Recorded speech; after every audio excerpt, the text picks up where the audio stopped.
Now you people can hear English no more. Morally and physically fit, President 2023. Don't worry, but get assured, we are going to work for you. Masses people are behind you because you are very hardworking someone. We had an information about you. We got an information about you. Peace ambassador, peace provider, Allah. Yara, you behave very well to everyone in Nigeria. Nigeria needs a person like you to be kept in peace.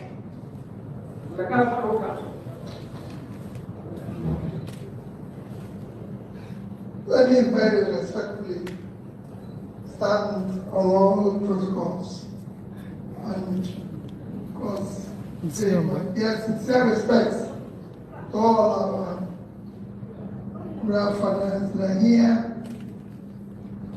Mine is just, we're here today for our campaign, and we deem it necessary that we must come and pay our respects and loyalties to you before going for that campaign. And I'm sure my dear brother, that have said all that needs to be said about what we're trying to do. What we're trying to do is to say that a new Nigeria is possible. But in here in Nigeria today, it's all bad news. Over the years, Nigeria has become, and it's still the same, a place where you now manufacture poverty. A place of insecurity. We've been going from one place to the other, where we do green, South Sudan, here we're here. The news is everyone will go. We've seen Nigerians living poverty, Nigerians living in difficulty, Nigerians living in all one problem or the other. And our position is that this can change. Because this is a great country that is so blessed. And it can change. Our offer is simple. To secure and unite Nigeria. The enemy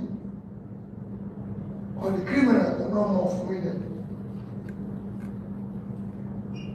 But because of weakness, leadership, and poor management and organizational security architecture, the criminals have taken advantage of it and made it impossible for us to live a secure life. We want to unite Nigeria because we want to see, we want people to be able to say, I'm a Nigerian, not I'm from East or West. We want to put people out of poverty. Because unless you pull the young ones especially, today we have 103 million people living in poverty. No nation in the world will have that number. And have peace. We have more people living in poverty today. And India, which is 7 times our population, we have even more people living in poverty than India and China combined. You combine the two of them, we are 2.8 billion, and we're 200 million. You can't have that and have peace.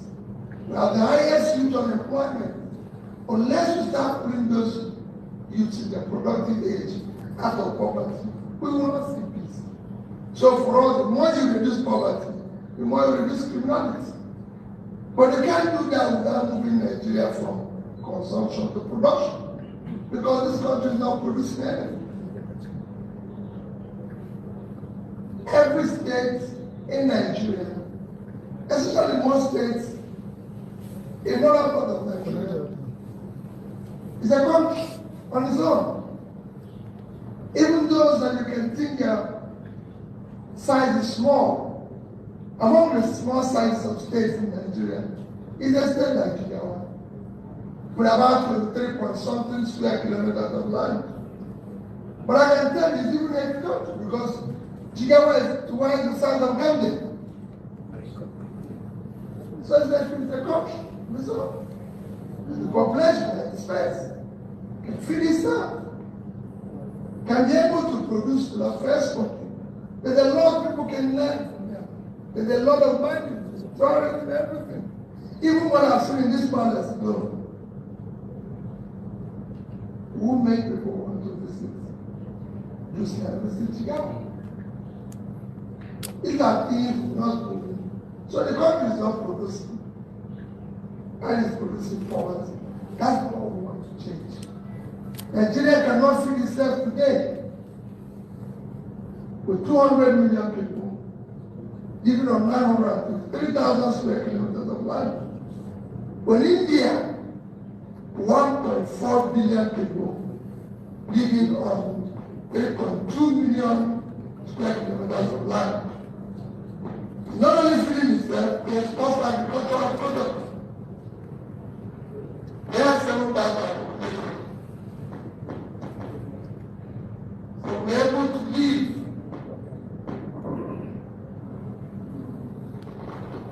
To live on 1/3 of their land. And we're 1/7 of their population. So we have more space for agriculture. We were hungry. We have states like Niger State, the biggest state in Nigeria, best fertile land anybody can get. 7 local governments under control of bandits. With a fertile land of 76.3 thousand square kilometers of land. That land alone can feed Nigeria. That land alone can take Nigeria out of its difficulties before any state today. Because a country of smaller size, like Netherlands, with 3,000 square kilometers, is 2.5 times. Niger State is 2.5 times Netherlands. And Netherlands can produce in 1 year, 2001, $420 billion worth of agricultural products. Niger State is dependent on 50 billion of street allocation and also tax from our water. What if they just do? That's 5% of what Netherlands is doing. They will get $6 billion.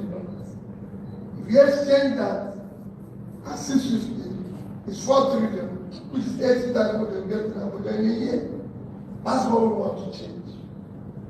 We want to invest in the vast, uncultivated land in the country.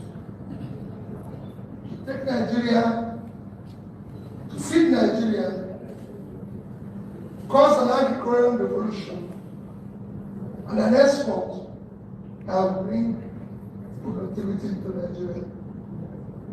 We have the endowment factor in land.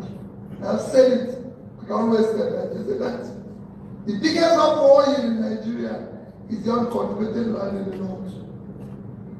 We will use it to fight poverty. We will use it to turn around. As we said, Kano, all the factories in Kano, from Bombay to Shraddha 1, Shraddha 2, 3, are closing. The same story in Kaduna, the same story everywhere. We cannot continue that way. We must turn around it. We must build a new place. A bank of industries in Kaduna is not built there. We want to change the country. Today we're struggled with our rate of exchange. When I was coming here this morning, people said, "Oh, Peter, what are you going to do to fund?" I said, "There's no problem. Our rate of exchange is driven by the reserve.